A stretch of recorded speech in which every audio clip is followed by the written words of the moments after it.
The year was 2018, a time when the digital world felt both infinitely large and claustrophobically small. The Momo phenomenon didn't start with a jump scare, it started with a notification.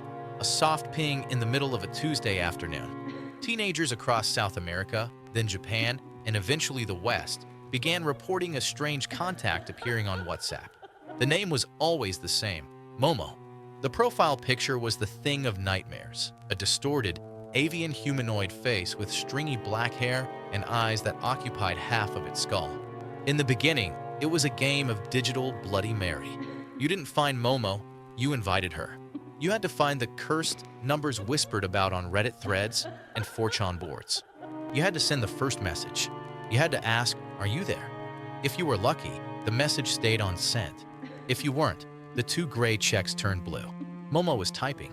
The legend was designed as a ladder of escalating dread. According to the stories, once Momo replied, she claimed to own your device. She would send personal details, the color of your curtains, the name of your pet, a photo of your own front door taken from the street, to prove she was watching. The task started small. You were told to wake up at 3 a.m., or to watch a specific, disturbing video, or to post a photo of yourself standing alone in the dark.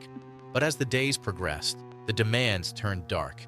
The urban legend claimed that the entity used high-level hacking to access microphones and cameras, recording private moments to use as blackmail. If you stopped the challenge, the voice notes would hiss in a language that sounded like a mix of static and bird chirps. Everyone will see. The psychological toll was real, even if the supernatural element wasn't. For a teenager sitting alone in a moonlit bedroom, the line between a prankster and a digital demon evaporated. To understand the terror, you have to understand the anatomy of that face. It wasn't CGI. It was a photograph of a physical object. The wide, unblinking eyes and the slit-like mouth were designed to trigger a primal predator response in the human brain.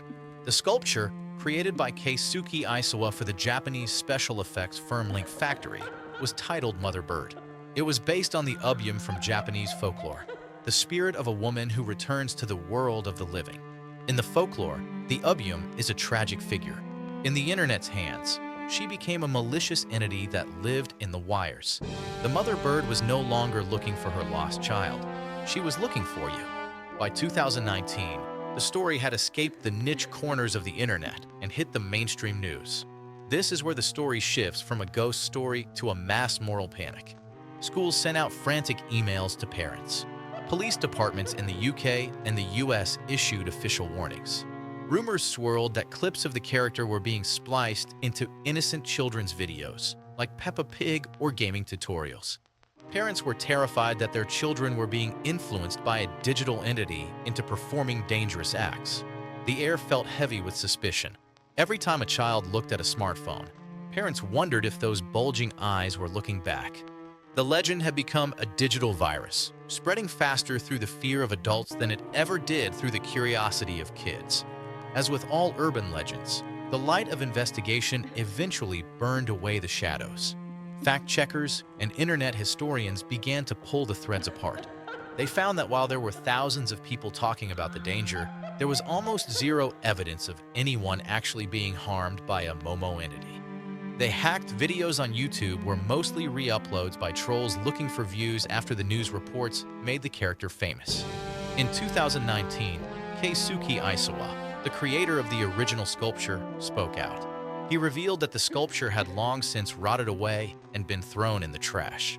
He told the press that it didn't exist anymore and was never meant to last. He said the children could be reassured. Momo was dead, she didn't exist, and the curse was gone. Even though we know it was a hoax, a mix of clever trolling and mass hysteria, the ghost of Momo still haunts the way we view the internet. It taught us that the uncanny valley isn't just a visual trick, it's a place where we live now. We share our lives with black mirrors that can, at any moment, reflect something we weren't prepared to see. Momo was the face we gave to our fear of unknown algorithms, the strangers behind the screens, and the loss of control in a digital age. Today, if you search for the cursed numbers, you'll find nothing but deleted accounts.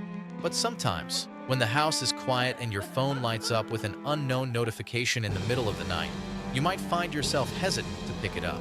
Because while the sculpture is in a landfill in Japan, the idea of the mother bird, the one who watches, the one who knows, can never truly be deleted.